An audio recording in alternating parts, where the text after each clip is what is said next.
Spaccio di droga, scatta il blitz, 17 misure cautelari e 41 indagati. Mafie ed estorsioni, 6 arresti a Misilmeri.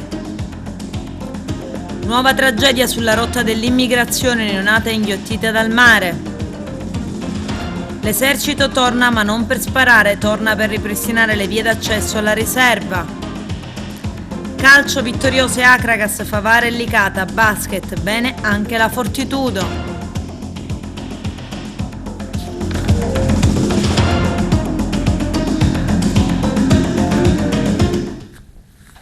Bentrovati gentili telespettatori al nostro appuntamento con l'informazione operazione antidroga a Porto Empedocle. 17 misure cautelari, 41 gli indagati. Sono stati sequestrati oltre 140 kg di hashish. Il nostro direttore Arturo Cantella.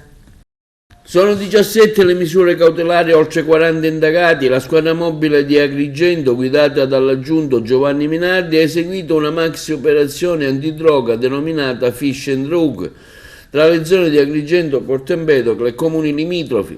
Nel dettaglio gli indagati sono 3 finiti in carcere, 6 a domiciliare e tutti gli altri sono stati disposti dal GIP del Tribunale di Agrigento su richiesta della Procura.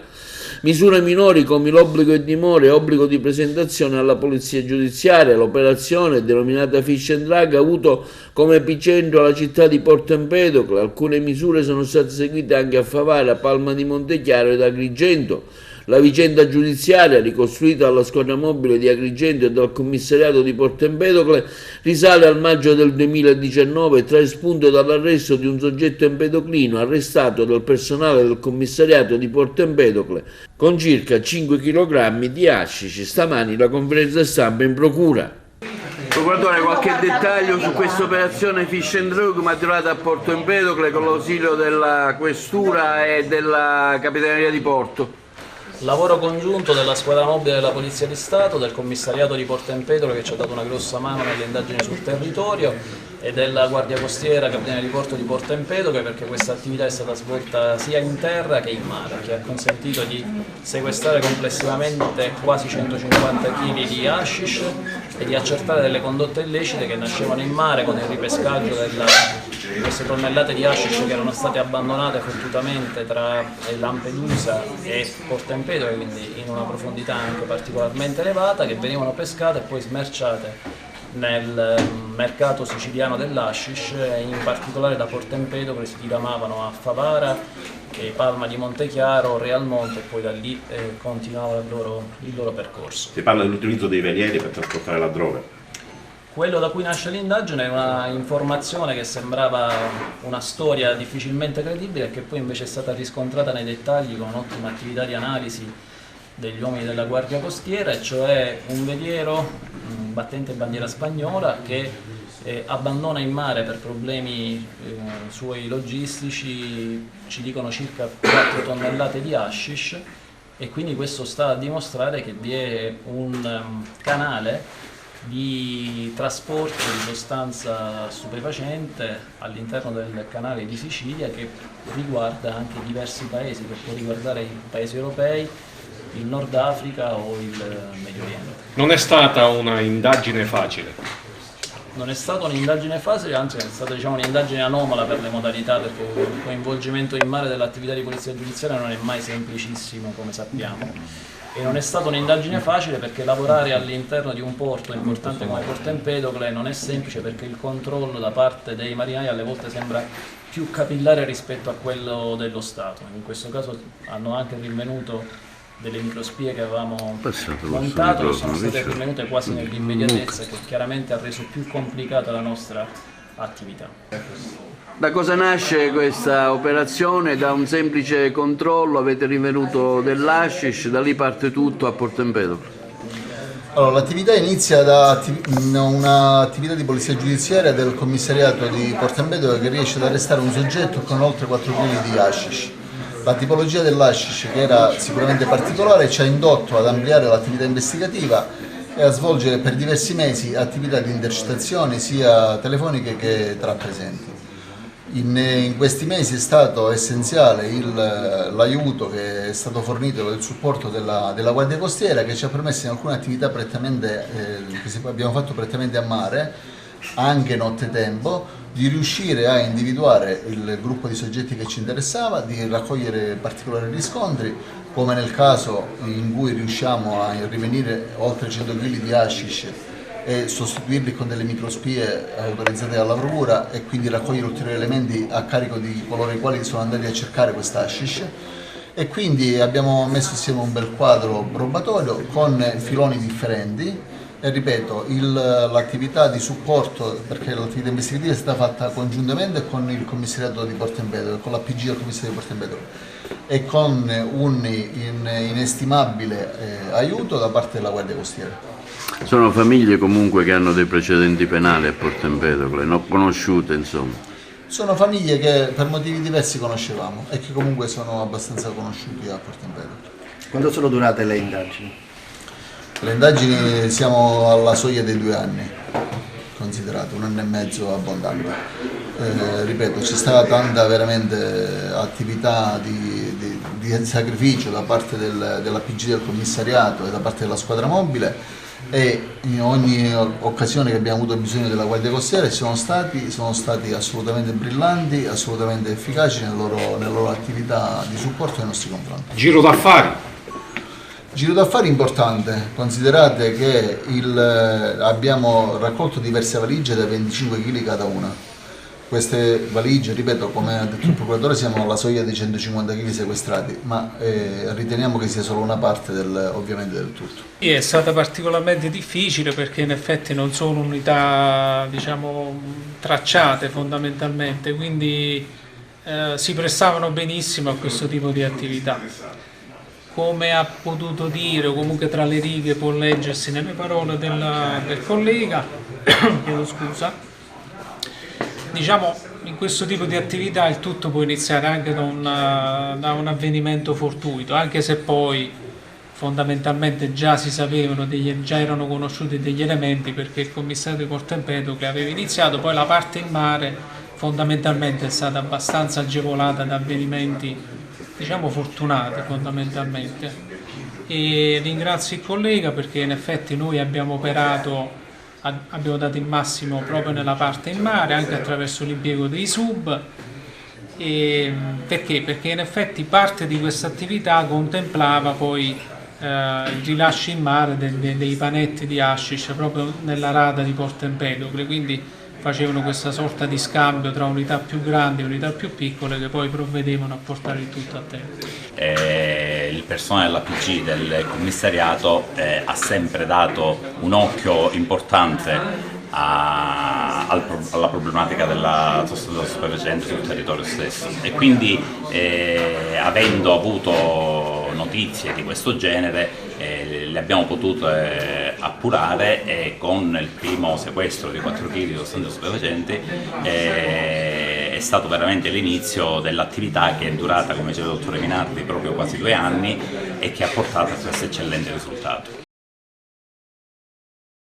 Mafia ed estorsioni, colpo al mandamento di Misilmeri, 6 arresti nell'operazione Fenice. Sotto il ricatto del racket erano finite le imprese edili e il settore della grande distribuzione alimentare. I dettagli nel servizio.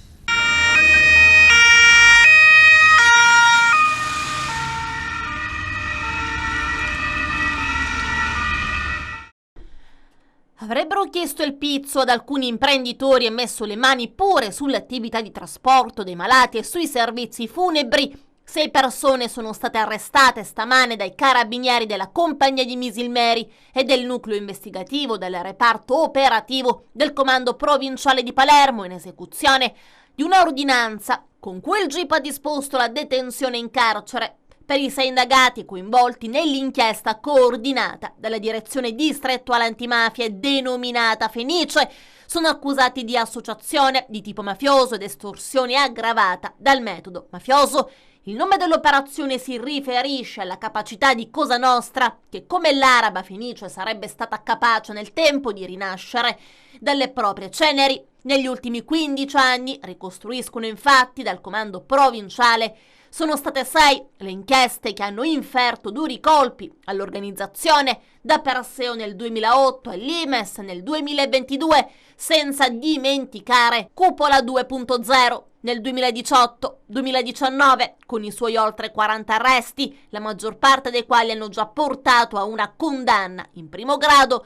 Sussistono gravi indizi per affermare l'esistenza e la piena operatività dell'organizzazione criminale, si legge nella nota pervenutaci, nel territorio di Misilmeri, immortalando un contesto caratterizzato da uno spietato ricorso alla violenza e all'imposizione del pizzo a commercianti ma anche ad imprenditori.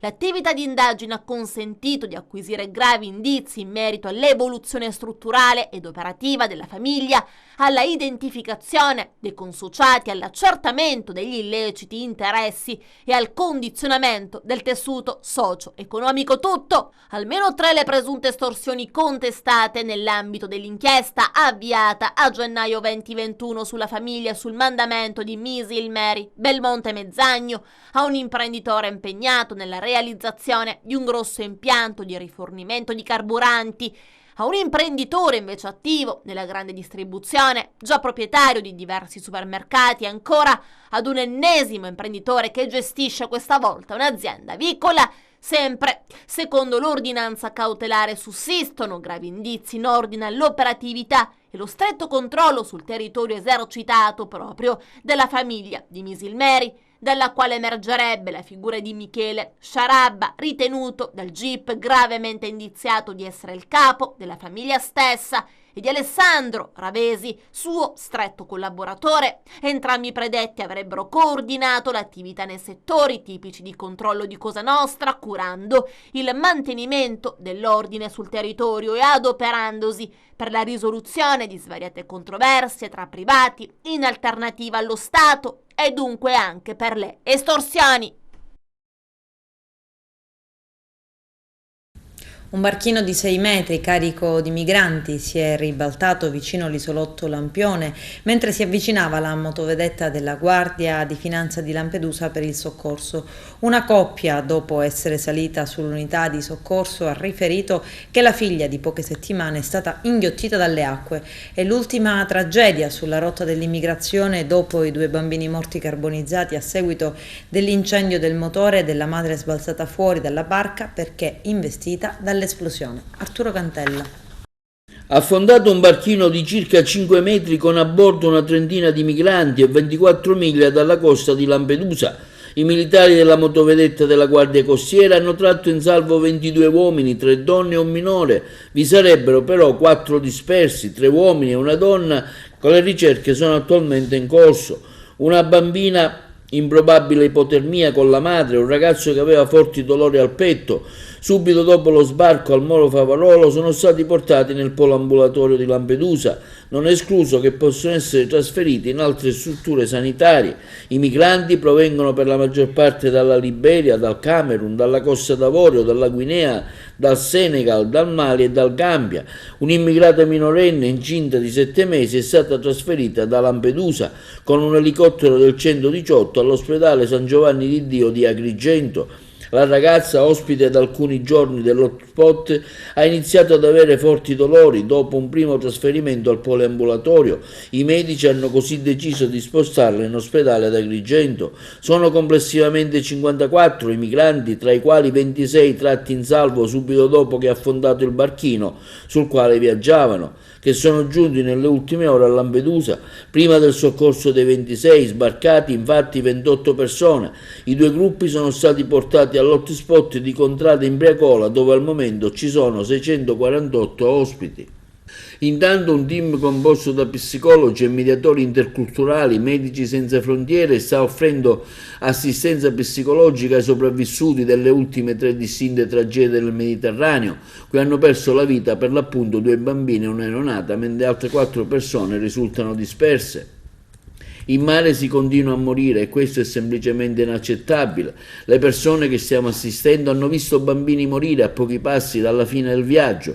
Avevano l'Europa davanti agli occhi, dichiara Sami Adoubi, responsabile dell'intervento MSF a Lampedusa. Dall'inizio di quest'anno oltre 1150 persone risultano morte o disperse nel Mediterraneo, mentre dal 2014 i morti e i dispersi sono circa 25.000. Ottime notizie per la riserva naturale di Punta Bianca ad Agrigento. Oggi, come annuncia e documenta in video l'associazione ambientalista Mariamico, il Genio Militare è al lavoro nella zona per ripristinare le strade di accesso danneggiate anche a seguito delle esercitazioni militari nel confinante poligono Drasi. Questa volta l'esercito torna non per sparare ma per rimettere in sesto le strade di accesso alla riserva. Nello Musumeci, ex presidente della regione siciliana, oggi ministro. Sentiamo le reazioni. Il senatore Sebastiano Musumeci, ministro senza portafoglio. Ci speravo più che altro e sono davvero molto contento. Ho provato più emozione nell'avere la conferma della sua nomina che il giorno della mia elezione. Potrà essere davvero quell'interlocutore credibile e valido che a noi è mancato in questi anni nel poter condurre tante battaglie per il bene della Sicilia e del meridione d'Italia. Quella è una delega importante che riguarda in particolare i fondi comunitari che vengono assegnati alle regioni del meridione e quindi la Sicilia avrà certamente un canale privilegiato con il nuovo ministro. Quanti gliene hanno detto che era un solista, che non era capace di suonare in coro, togliersi non un sasso, un macigno dalle calzature. Un pizzico di rivincita in tutto questo. È stato premiato prima dagli elettori con la sua elezione al Senato della Repubblica e poi premiato anche dal presidente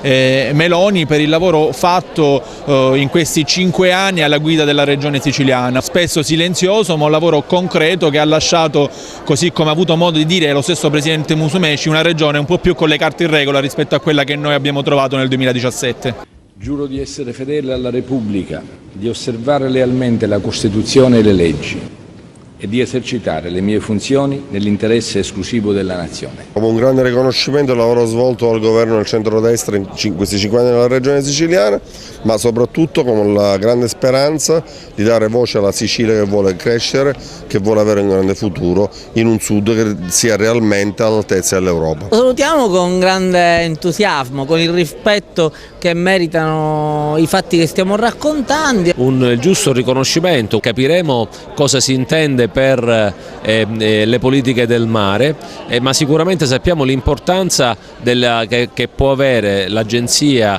per il Sud e il Ministero per il Sud proprio in un momento in cui dovranno spendersi miliardi e miliardi di euro che vengono dal PNRR. Nello Musumeci è stato un grande presidente della regione, intanto sotto il profilo dell'etica ma poi sotto il profilo delle cose fatte, dei tanti dossier aperti e portati a compimento in una regione che, come abbiamo detto fin dall'inizio, quando ci siamo insediati era soltanto sulle carte, quelle poche carte che c'erano, perché tutto il resto era soltanto fantasia di un'amministrazione precedente che ha lasciato soltanto ruderi. È una giusta conferma in un ruolo di assoluto profilo e sono convinto che il presidente della regione Musumeci, adesso ministro, continuerà a lavorare nell'esclusivo interesse dei siciliani come ha fatto, permettetemi di dirlo, insieme al suo governo in questi 5 anni. È nell'ordine delle cose che un grande presidente della regione siciliana venisse gratificato con la prosecuzione dell'impegno governativo, questa volta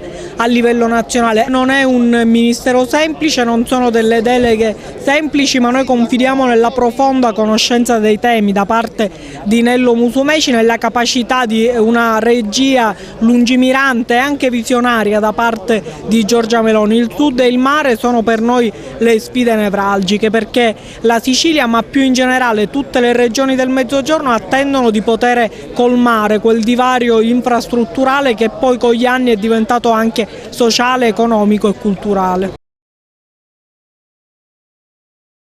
Controlli della Guardia di Finanza di Agrigento al fine di contrastare l'abusivismo commerciale. Vediamo. Proseguono i controlli della Guardia di Finanza di Agrigento al fine di contrastare l'abusivismo commerciale. I militari del comando provinciale, guidati dal colonnello Rocco Lopane, hanno effettuato diversi accertamenti su ambulanti tra Agrigento e Favara, riscontrate alcune criticità quali la mancanza di partita IVA o la licenza a vendere.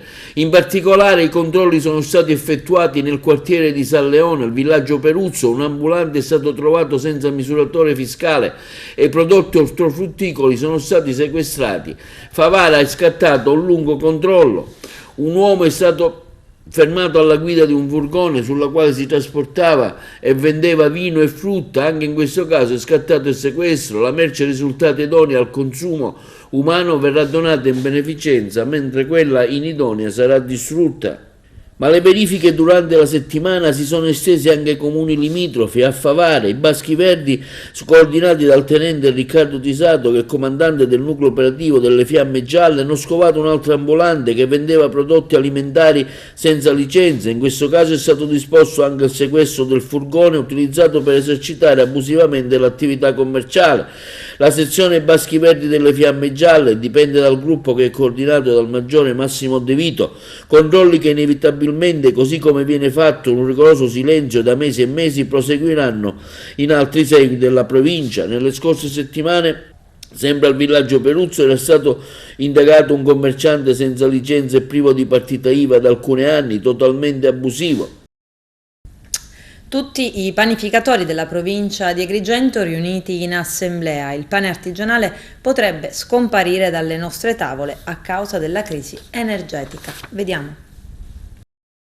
Riunione oggi in Confcommercio di Assepan Confcommercio, riunione dei panificatori, una riunione veramente riuscita, e questo mi dispiace perché per essere riuscita il problema c'è e sussiste, quello del caro bollette, caro energia e caro soprattutto delle materie prime. Noi abbiamo deciso tramite tutti i nostri rappresentanti e i nostri panificatori che il giorno 7 partecipiamo alla serrata, alla chiusura di tutta la Sicilia, e andando a casa porteremo il nostro messaggio ai sindaci dicendogli che i panificatori sono in stato di agitazione. Lo stato di agitazione si programmerà che saremo presenti a Palermo giorno 7. Speriamo di ottenere dall'istituzione la loro presenza e che loro difendano i nostri diritti e che riusciamo ad essere in tanti e riuscire a risolvere questo annoso problema. Sono la signora Camille De Angela dedicata, titolare di un panificio, Delizia Casareccia, e oggi siamo tutti qua riuniti e abbiamo concordato e deciso con tutti che dobbiamo chiudere almeno per un giorno, perché il problema è molto grosso. Il problema che riguarda tutti, il caro energia e il caro gas. Quindi il 7 abbiamo concordato per il 7 novembre che saremo tutti a Palermo. E quindi fate il portavoce di tutto e anche per i nostri sindaci e tutto. Io mi chiamo Luzino Calogero, sono il titolare del panificio San Galo 2 in via Cicerone in Agrigento. Oggi abbiamo fatto un incontro qui alla Confcommercio in via Mera, tutte le categorie, cioè o meglio le categorie dei panifici, dove abbiamo deciso il giorno 7 di novembre di fare una manifestazione a Palermo per quanto riguarda il caro energia e il caro materie prime, e cerchiamo oggi di invitare anche i sindaci ad aiutarci a questa manifestazione, dove altrimenti si prevede il peggio. Buongiorno a tutti e grazie. Io sono Carmelo Restivo. Qui sono con i miei colleghi della delegazione dei Canichetti. Oggi abbiamo assistito alla riunione organizzata dalla Confcommercio per quanto riguarda il caro energia e abbiamo deciso di aderire alla serrata che ci sarà il 7 novembre di tutte le attività commerciali per appunto protestare a livello regionale quando si andrà a Palermo contro il caro energia. Questa è una manifestazione che interessa pure anche le utenze, perché se c'è un aumento dei prezzi dei prodotti è dovuto anche all'aumento delle energie elettriche, quindi cercheremo di far sentire. Elezioni a Partinico il prossimo 13 novembre, 3 candidati a sindaco e 10 liste a sostegno, oltre 200 gli aspiranti consiglieri. Vediamo.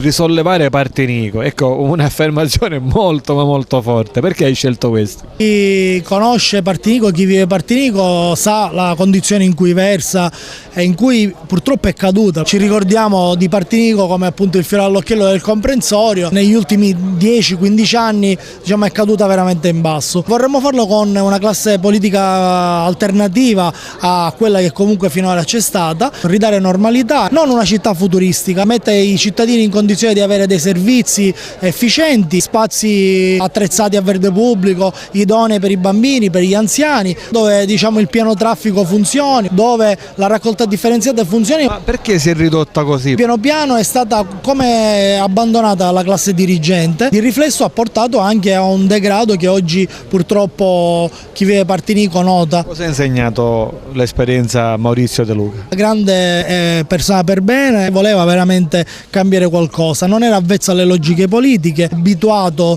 a logiche di maggioranza, di minoranza e probabilmente il peso di questo non l'ha retto, non l'ha sostenuto. Purtroppo sbagliando perché quasi 20.000 partinicesi lo avevano votato e lo avevano scelto. La commissione straordinaria non ha lavorato male, ha gestito l'ordinario, però purtroppo Partinico è in una condizione in cui l'ordinario non basta. Ritengo che questo sia un momento invece importante perché i conti pubblici sono stati rimessi a posto, perché hanno fatto un ottimo lavoro sugli uffici comunali, adesso bisogna continuare, riorganizzare subito la macchina amministrativa e ripartire più forti di prima. Perché il partinicese deve uscire da casa il 13 novembre e scegliere te come primo cittadino? Convinci a questa mia domanda il partinicese. Rappresentiamo una classe politica alternativa, rappresentiamo le 3 liste che hanno deciso di appoggiare il progetto Toti Longo Sindaco, sono 3 liste alternative alla politica che comunque negli ultimi 15 anni ha governato Partinico. Questi giorni è chiaro che stai girando un po' per tutti gli ambiti cittadini,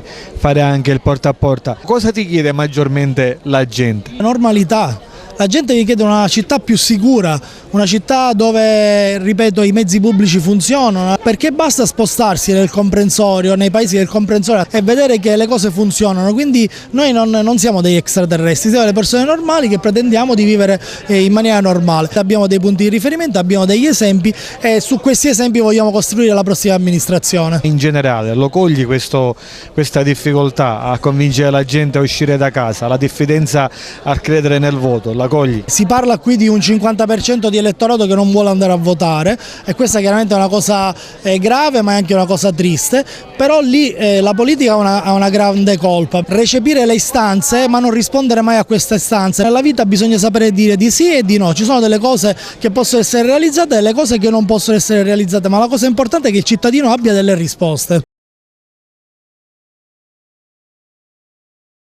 Largo alla solidarietà. A Messina torna la settimana della raccolta della cesta del Buon Pastore, giunta alla sua seconda edizione. 30 farmacie della città danno la possibilità di donare beni per la prima infanzia alle famiglie disagiate del territorio. C'è il servizio.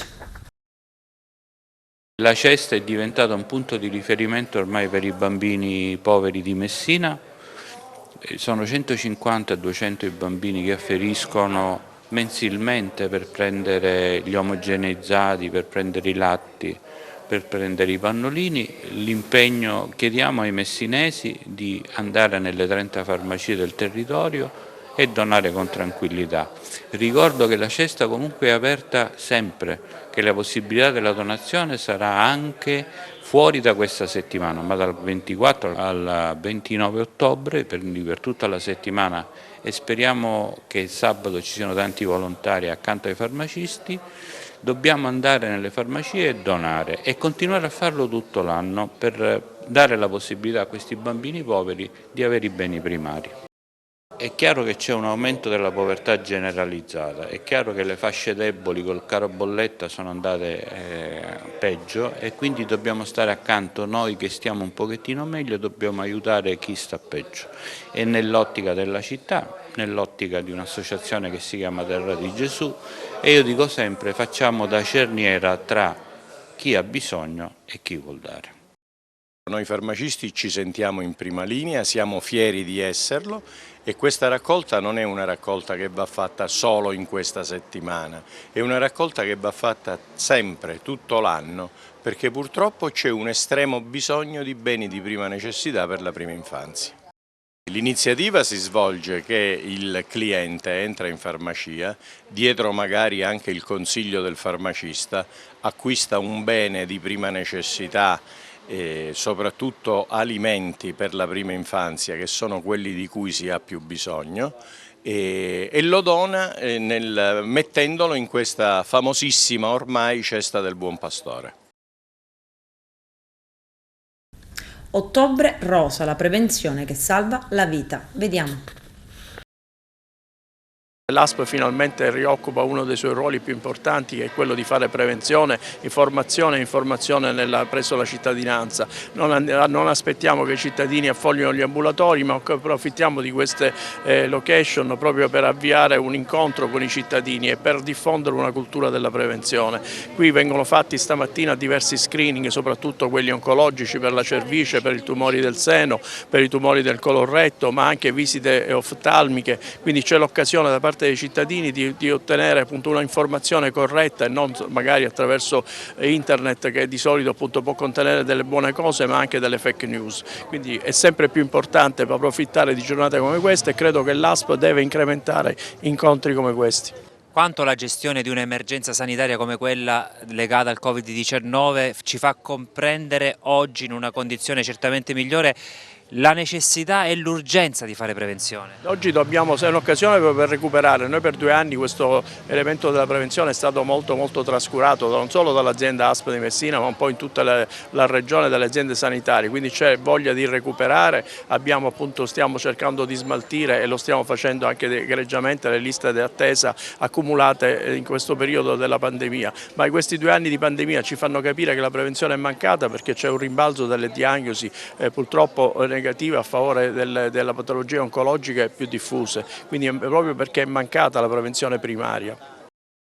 Frutto anche di un coordinamento che è stato attuato con l'ASP, soprattutto per le mammografie. Noi abbiamo inviato preventivamente all'ASP tutta una serie di elenchi dei soggetti più fragili e che vengono seguiti dal servizio sociale, ma che sono in carico anche ad alcuni enti del terzo settore. Naturalmente abbiamo cercato anche di diffondere quanto più possibile l'iniziativa, e questo è anche un risultato importante, che vede la presenza di tante persone che hanno la possibilità di fare degli screening, tenuto conto anche delle liste di attesa che spesso sono molto lunghe all'interno delle strutture pubbliche. Questa rappresenta un'occasione importante per alcuni controlli, fra l'altro anche per patologie anche significative. Tra queste sicuramente c'è il diabete, ci sono fra l'altro controlli oculistici, oltre che tutti quelli oncologici, che naturalmente rivestono un carattere assolutamente primario.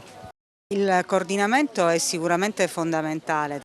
Il Comune di Messina ha fatto sicuramente la regia dell'intervento, coinvolgendo la Brigata Osta, che ha montato le tende per fare le visite, coinvolgendo enti del terzo settore e naturalmente occupandosi di tutta la logistica.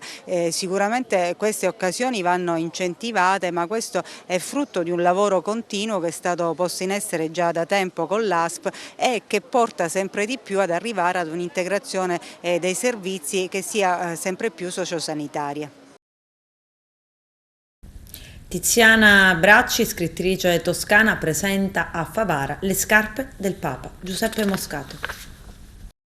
Inserita nel contesto delle manifestazioni legate alla Fiera di Ottobre, si è svolta al Castello Chiaramonte di Favara la presentazione del libro della scrittrice toscana Tiziana Bracci, Le scarpe del Papa. Dopo i saluti del sindaco di Favara, Antonio Palumbo, a colloquiare con l'autrice è stato l'editore di Medinova, nonché vice sindaco di Favara, Antonio Liotta. Il libro Le scarpe del Papa ha incuriosito e affascinato il qualificato pubblico presente. Nel corso dell'incontro, Ignazio Enrico Marchese ha letto alcuni passi del libro con gli interventi musicali al pianoforte da parte del maestro Salvatore Galante. Ospite d'eccezione Mark Art, al secolo Marco Urso, il pittore degli angeli, artefice della venuta a Favara della scrittrice toscana Tiziana Bracci. Il titolo almeno è curioso, Le scarpe del Papa. Già, me lo dicono tutti, però il titolo è venuto di getto, perché questo libro parla di una signora toscana che io ho conosciuto a Miami, che da Montecatini Terme, dove lei era originaria, è andata a vivere oltreoceano.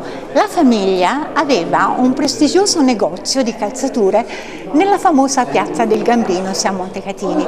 Si sta parlando degli anni 50-60, in cui teste coronate e attori hollywoodiani transitavano su Montecatini Terme per le loro cure termali e poi facevano shopping. Quindi il suo negozio era frequentato da questi personaggi. Un giorno è arrivato anche un certo Monsignor Montini e ha ordinato le scarpe del Papa Pio XII, le famose marocchino rosso con le fibbie d'oro. Questo è l'antefatto e naturalmente non raccontiamo il libro quello che c'è dentro. Ma come mai una signora che è stata a Miami, che è toscana, è qui a Favara a presentare il suo libro? Le opportunità, infatti la prima parte del mio libro dice: la vita è opportunità, coglila. È una citazione di Madre Teresa di Calcutta, perché ho conosciuto Mark Art in Toscana durante la presentazione del libro L'arte della salvezza di Carmelo Sardo. L'ho conosciuto, ho fatto un intervento perché c'erano dei passi che si avvicinavano al mio libro e dopo, quando mi sono avvicinata a loro, ho acquistato il libro, Mark mi ha messo il suo numero di telefono sul libro e mi ha detto: ti aspetto a Favara. Io ci ho pensato per 2 o 3 giorni e ho detto: ma cosa vorrei dire?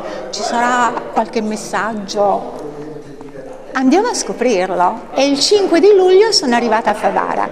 Me ne sono innamorata di questa cittadina, perché 40.000 abitanti è il fascino, l'arte che trasmette questo castello meraviglioso, la Farm Cultural Park che ho visitato, Palazzo Miccichè, e mi sono proprio innamorata. Quindi sono in contatto con Mark e Mark dice: perché non presentiamo il tuo libro a Favara? Ho detto: mi daranno la cittadinanza onoraria, sono sempre a Favara.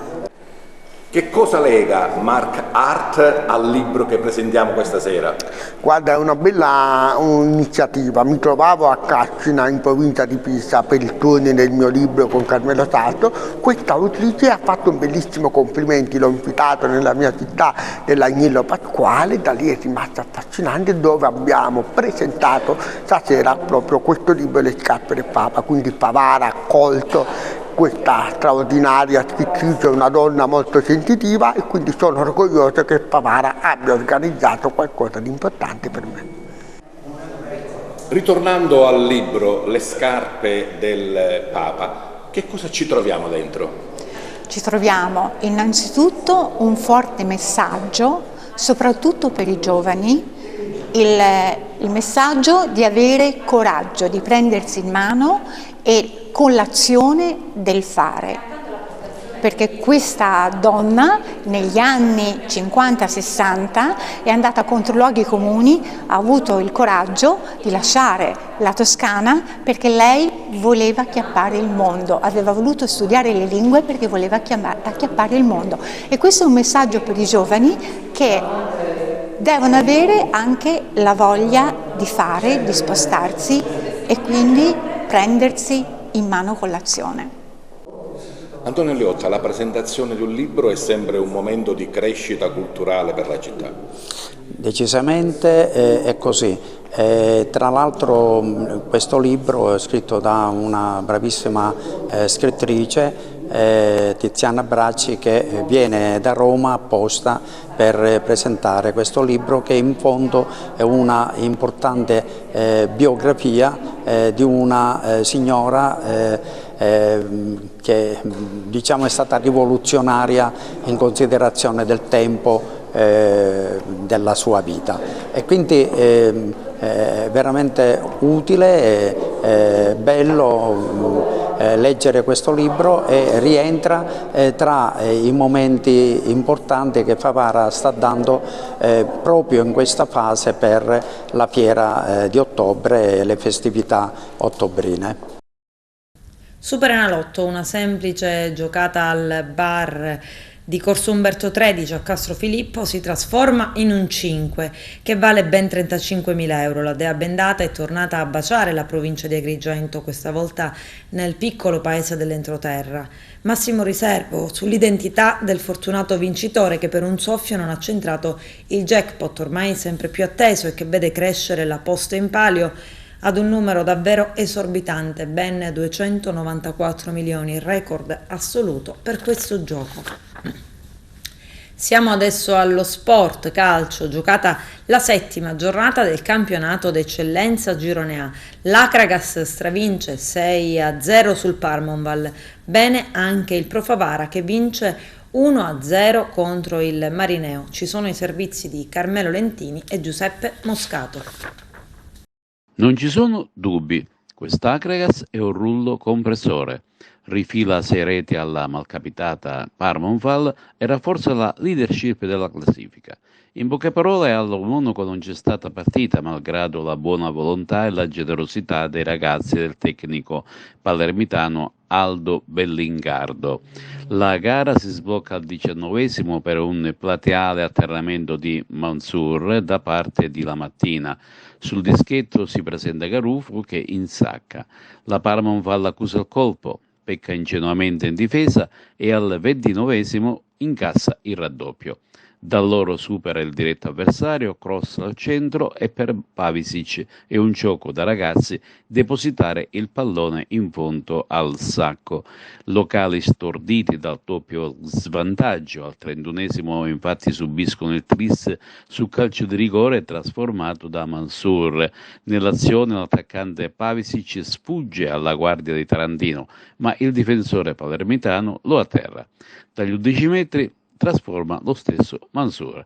Lo stesso Tarantino viene contemporaneamente espulso per fallo da ultimo uomo. Parmonval in 10, peggiora la situazione, ma non è finita perché prima della chiusura del tempo Semensin, a conclusione di un'azione personale in velocità, fissa il poker. Akragas, padrone del campo, Parmonval in evidente difficoltà tecnica e tattica, girandola di sostituzioni da ambo le parti nel secondo tempo e dopo un palo al 50esimo del nuovo entrato Vitelle al 51esimo lo stesso porta 5 le reti. Per il padrone di casa ci si mette di mezzo anche la sfortuna ed un nuovo tiro di Vitelle viene deviato nella propria rete da Di Maira. Il guanto di sfida è lanciato alle dirette concorrenti. Adesso si inizia a intravedere la strada maestra intrapresa dall'Akragas, che da oggi porta a 4 il distacco dalle immediate inseguitrici.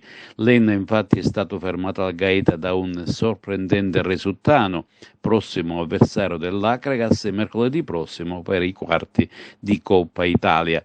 Gli inseguitori sono tutti in gruppo con 15 punti, tra loro c'è anche il Pro Favara che ha sconfitto un oratorio marineo duro a morire. Ha perso lo Sciacca sul campo di Misilmere, mentre le due compagini mazzaresi hanno vinto entrambe. La Mazzarese con Casteldaccia e il Mazzara a Gela.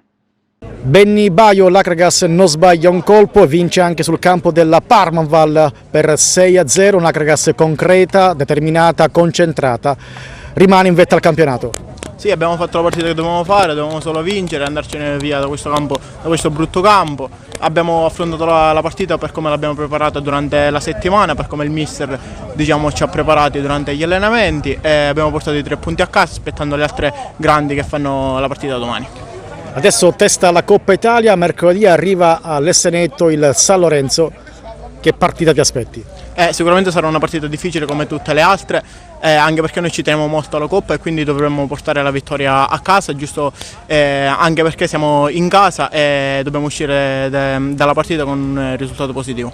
Un Akragas che vince e convince. Qual è la vera forza di questa squadra? Sicuramente è il gruppo, oltre che al singolo, perché è comunque edificante giocare con giocatori come Cristian Caccetto oppure Desiderio Garufo, ma oltre ad essere grandi giocatori in campo sono anche grandi uomini fuori dal campo, aiutano molto soprattutto dentro lo spogliatoio ed è proprio per questo, diciamo, la nostra forza per vincere le partite. Mister, tutto bene in casa Akragas, un'Akragas concreta, determinata, cinica, vince direttamente sul campo della Parmonval e rimane in vetta al campionato. Abbiamo approcciato bene la gara, anche se abbiamo avuto qualche difficoltà nei primi minuti ad adattarci al terreno di gioco, poi trovato il gol, la mia squadra ha gestito bene l'intero arco della partita, abbiamo adottato delle rotazioni che così ci consentono di far giocare tutti. Dai. Era questa la gara che ti aspettavi contro la Parmonval? Sì, mi aspettavo una gara contro una squadra in difficoltà. Mi dispiace vedere la Parmonval in queste condizioni, forse da quando vengo qua da avversario è la prima volta che trovo una situazione così gravosa. La squadra l'ha approcciata bene come l'abbiamo preparata bene in settimana e poi il risultato parla chiaro. Non c'è un attimo di pausa, mercoledì si torna in campo per la Coppa Italia, all'Essaneto arriva il Resuttana San Lorenzo e poi domenica prossima il derby con la Profavara, sempre all'Essaneto. Sì, mercoledì abbiamo questo turno d'andata dei quarti di finale contro un avversario che ha cambiato allenatore nell'ultimo periodo, quindi un avversario che ha cambiato il ritmo, ha cominciato a analizzare dei risultati positivi. Per noi la Coppa Italia è come se fosse campionato e quindi ci prepareremo al meglio. Sono bastati 45 secondi di gioco alla Profavara per ottenere la terza vittoria consecutiva sotto la guida di Gaetano Catalano. Un bel gol su una triangolazione veloce e di prima intenzione realizzato da Giacomo Graziano. Rete che ha permesso ai gialloblu di battere un ottimo Marineo ben disposto in campo ed in partita fino al fischio finale del direttore di gara. 3 punti importantissimi per la squadra del presidente Rino Castronovo, che sale al secondo posto in classifica in compagnia di Misilmeri, Mazzarese ed Enna, alle spalle della capolista Akragas. Un successo, il quarto, con il risultato di 1-0, che certifica la solidità del reparto difensivo della Profavara. Il Marineo ha cercato di riequilibrare la partita, proponendo azioni su azioni per tutto il resto dell'incontro, ma i ragazzi di mister Catalano sono riusciti a fermare e vanificare le diverse occasioni degli ospiti. Una vittoria che fornisce punti importanti in classifica e che fa morale in vista soprattutto dell'incontro clou della prossima settimana, ovvero il derby all'Essaneto con l'Akragas, quando la prima in classifica e la seconda si scontreranno per proseguire il loro cammino nel campionato di eccellenza. Sembrava tutto facile, abbiamo fatto gol subito, speravo che i ragazzi si fossero sbloccati, nel senso a livello mentale, che veniva più semplice giocare, trovare a giocare e magari chiudere la partita. Non è stato così, ci siamo abbassati troppo, non abbiamo giocato a calcio rispetto alle altre partite, ci siamo un pochino impauriti, credo, forse la paura di fare il secondo gol, di subire qualche gol, e questa è una cosa che noi dobbiamo migliorare. Secondo tempo invece un po' di risveglio c'è stato, i ragazzi sono stati più attenti, più aggressivi. Ma no, i ragazzi lo devono fare perché loro non hanno responsabilità, qua il responsabile sono io, loro devono andare al campo, come dico sempre, si devono divertire e devono giocare a calcio. Fra il primo e il secondo tempo abbiamo sistemato alcune situazioni e poi alla fine ho visto che abbiamo avuto anche qualche acciacco, qualche difficoltà e siamo passati con 3 difensori dietro e 2 esterni e abbiamo chiuso bene gli spazi. Credo che complessivamente abbiamo rischiato pochissimo, però abbiamo concesso un palleggio al Marineo che in altre partite non l'abbiamo concesso. Stiamo scalando la classifica e domenica c'è l'Akragas. Stiamo scalando, stiamo facendo credo il nostro dovere, la squadra è costruita per fare bene, noi non abbiamo quella pressione di andare a vincere il campionato, ma abbiamo quella pressione di fare un ottimo campionato. La classifica la guarderemo dopo, domenica da martedì penseremo all'Agragas. È stata una partita complicata, difficile, l'importante era la vittoria, sono stato bravo a metterla dentro, bisogna continuare così e che domenica ci aspetta un'altra battaglia, il derby, qui è sentito, quindi bisogna allenarsi e preparare il derby nel modo giusto. Ho visto che nel primo tempo forse avete sofferto un po'. Ma sì, abbiamo sofferto perché di fronte avevamo una squadra abbastanza allenata, preparata, atleticamente si correva, si impegnava. Noi questa settimana abbiamo fatto un po' di carico di lavoro in più, quindi ci stava a faticare, essere un po' stanchi, però siamo stati bravi, siamo stati lì, abbiamo difeso bene, siamo stati concentrati fino all'ultimo e abbiamo portato la vittoria a casa, questo è quello che contava. Il primo tempo in particolare abbiamo fatto una prestazione importante, quindi quel gol arrivato al 45esimo, dopo 40 secondi dall'inizio della partita, sicuramente un attimino, come logico che sia, ci ha un attimo stordito, ma subito dopo i ragazzi sono stati bravi a cominciare a proporre calcio, a fare quello che dovevano fare, quindi ci è mancato secondo me soltanto l'ultimo passaggio, la rifinitura, la conclusione, però lasciamo questo impianto con grande rammarico e nello stesso tempo con la convinzione comunque che la mia squadra può fare bene contro chiunque. In effetti la reazione è stata immediata e al primo tempo avete praticamente dominato. Sì, però nel calcio alla fine dominare e non chiudere bene le azioni lascia il tempo che trova, per cui abbiamo degli argomenti da approfondire con i ragazzi e sono sicuro che miglioreremo anche questo aspetto. Qual è il campionato del Marineo? Il campionato che la società si è posta è quello di fare un campionato il più tranquillo possibile, cercare di raggiungere la salvezza il prima possibile. Non è facile perché tutte le squadre in questo torneo sono molto attrezzate, però ripeto, venire a Favara e fare questo tipo di prestazione contro una delle squadre a detta di tutti, con chi ha le individualità probabilmente fra le migliori 2 o 3 dell'intero torneo, ci lascia molto, molto fiduciosi per le prossime partite.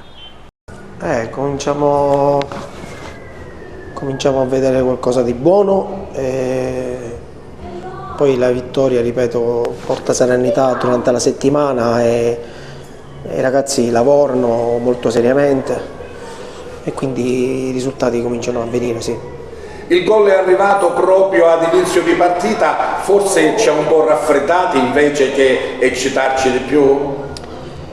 Allora, abbiamo incontrato forse, a mio avviso, una delle squadre più organizzate anche a livello di gioco, fisicamente stavano benissimo e quindi credo che il gol è arrivato nel momento giusto perché poteva anche non arrivare, visto come si è messa la partita. Devo fare complimenti al Marineo.